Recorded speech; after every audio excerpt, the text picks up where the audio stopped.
এই মুহূৰ্তত মই আছোঁ উপস্থিত BTR প্ৰধান তথা UPPLৰ প্ৰধান প্ৰমোদ বড়ো ডাঙৰীয়া। মই পোনে পোনে তেখেতৰ ওচৰলৈ যাম আৰু তেখেতৰ পৰা আচলতে জানিম।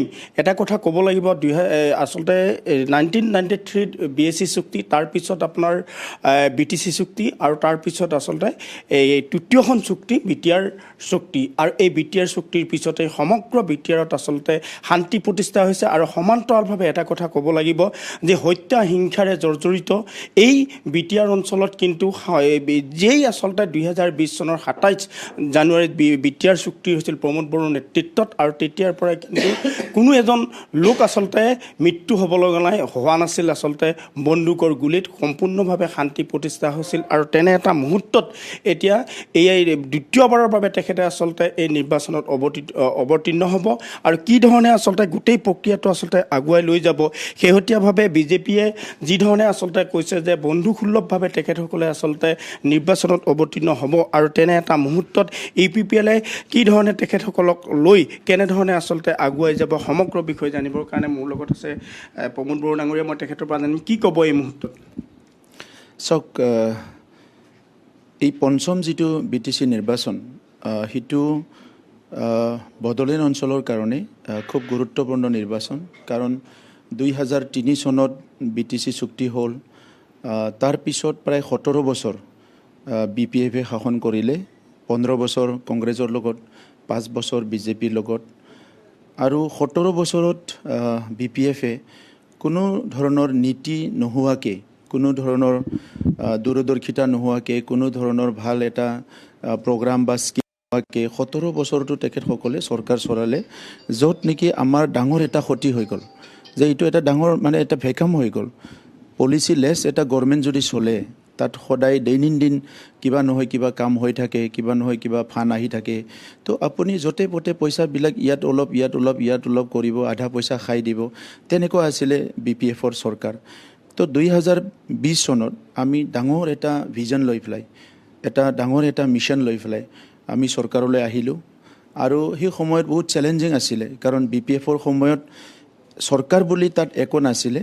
তাত না অফিচাৰসকলে ভালকৈ ডিউটি কৰিছিলে, না তাত ফাইনেন্সিয়েল যিটো ছিষ্টেম এইটো ভালকৈ মেনেজ কৰিছিলে, না স্কিমবিলাক পাব্লিকলৈ গৈ পাইছিলে, না পাব্লিক অৰিয়েণ্টেড বা পাব্লিকত প্ৰয়োজন অনুসাৰে স্কিমবিলাক বনাইছিলে, তেনেকুৱা একো নাছিলে।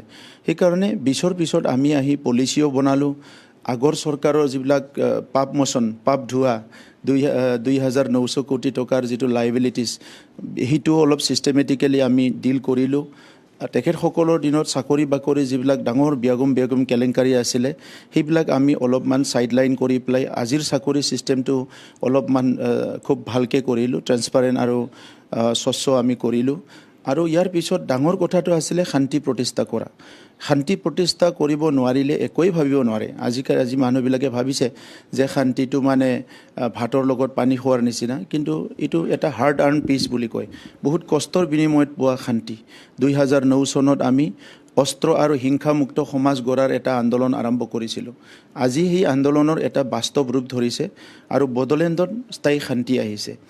স্বাধীনতাৰ পিছত সবচে ডাঙৰ সমস্যাটো হ'ল ভূমিৰ সমস্যা। 1947 চনৰ আগে পিছে বহি থকা সেই অঞ্চলৰ মানুহবিলাকে এক কথাও ভূমিৰ অধিকাৰ পোৱা নাছিলে। কিন্তু আজি সেই মানুহবিলাকক, সেই ৰাইজক, তাৰ আমাৰ নাগৰিকসকলক আমি আজি বহুতখিনি ভূমিৰ সমস্যা সমাধান কৰি দিব পাৰিছোঁ। চ' এনেকুৱা এটা কথাবিলাক চালে পলিচি লেছৰ পৰা পলিচিলৈ, ইনষ্টেবিলিটিৰ পৰা ষ্টেবিলিটিলৈ, অশান্তিৰ পৰা শান্তিলৈ এই দীঘলীয়া এটা জাৰ্ণি আজি আমি পৰিক্ৰম কৰিছোঁ, যিটো নেকি 5 বছৰতে কৰিছোঁ আমি। তো সেইকাৰণে আজি পৰিৱৰ্তন দৰকাৰ। UPPL চৰকাৰ বাস্তৱত চবে দেখিবলৈ পাইছে। নিশ্চিতভাৱে এটা কথা আচলতে ক'ব লাগিব, BTC যদিও BTR চুক্তি হ'ল, BTR চুক্তিৰ পিছত কিন্তু আপুনি এটা ডাঙৰ কাম কৰিলে। সেইটো আচলতে BTC যি আচলতে 26টা জাতি জনগোষ্ঠীৰ আইডেণ্টিফাই হ'ল বা আইডেণ্টিফাই আপুনি কৰিলে, কিন্তু শেহতীয়াভাৱে আচলতে এতিয়া সমস্যা বহুত আছে। সমস্যাটো থাকিবই মানুহ থকালৈ, আৰু সমান্তৰালভাৱে ডেভেলপ বা উন্নয়নৰ ক্ষেত্ৰত মই আচলতে ক'ব নাযাওঁ, BTC কিন্তু এতিয়াও একাংশ লোকে আচলতে শংকাত ভুগি থাকিবলগীয়া হৈছে ডি ভোটাৰকে ধৰি বিভিন্ন সমস্যা তেনেকুৱা ক্ষেত্ৰত আপুনি ভৱিষ্যত দিনত কেনেধৰণে আচলতে এই ডি ভোটাৰৰ যি সমস্যা বা উচ্ছেদৰ এই ধৰণৰ আচলতে প্ৰসংগই কেতিয়াবা মানুহৰ মাজত সংকিত কৰে এই ক্ষেত্ৰত আপোনাৰ কেনেধৰণে আপুনি আচলতে পদক্ষেপ ল'ব চাওক ডি ভোটাৰ ইছ্যুটো নেশ্যনেল ইছ্যু ডি ভোটাৰ ইছ্যুটো নেশ্যনেল ইছ্যু আৰু সেইকাৰণে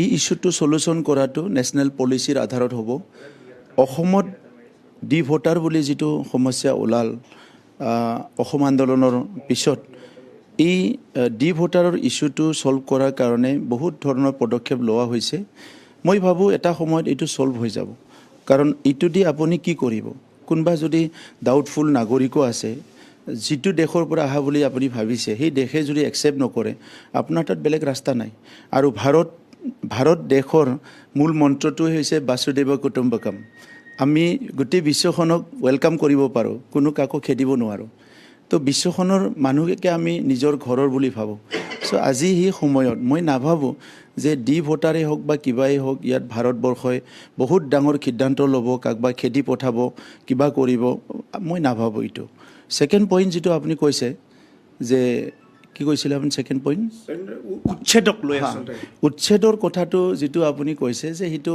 অসমত মাজে মাজে উচ্ছেদ হৈ থাকে তাত ফৰেষ্টত বা ক'ৰবাত আমাৰ বড়োলেণ্ডত আজিলৈকে তেনেকুৱা পলিচিবিলাক আমি আহিব পৰা নাই আজি যিটো আমি পলিচি বা যিটো কাম কৰি আছোঁ সেইটো ছেটিং কৰাৰ কাৰণে কোনে ক'ত বহি আছে কোনে ক'ত কি কৰি আছে এইটো চাবলৈ ষ্টাডি কৰিবলৈ এই গোটেইখিনি এটা প্ৰেক্টিকেলি ভেৰিফিকেশ্যন কৰিবলৈ আমি অলপ সময় লৈছোঁ 5 বছৰে হৈছে চৰকাৰটো গতিকে 5 বছৰত আমি 51 লাখ বিঘা আমাৰ তাত মাটি আছে ক'ত খেতি কৰে ক'ত মানে মানুহ বহি আছে গোটেই আমি ছাৰ্ভে কৰিলোঁ আৰু ইয়াৰ পিছত এতিয়া আমি ওলালোঁ যে প্ৰায় 31 লাখ বিঘা মাটি বেলেণ্ড ব্লক 20 লাখ বিঘা মাটিত আমাৰ মানুহবিলাকে বহি আছে খেতিও কৰি আছে তো তাত আমি চালোঁ ভিজিআৰ লেণ্ড আছে য'ত মানুহে পাত্তা পোৱা নাই তাত পাত্তা দিয়া ব্যৱস্থা কৰিলোঁ য'ত খাছ লেণ্ড আছে তাতো বহি আছে 50 60 70 বছৰ তাতেও আমি লাহেকৈ পাত্তা দিয়াৰ কাৰণে চিন্তা কৰিছোঁ গোটেই বিষয়বিলাক এতিয়া খুব অৰ্গেনাইজ ৱেত আহিছে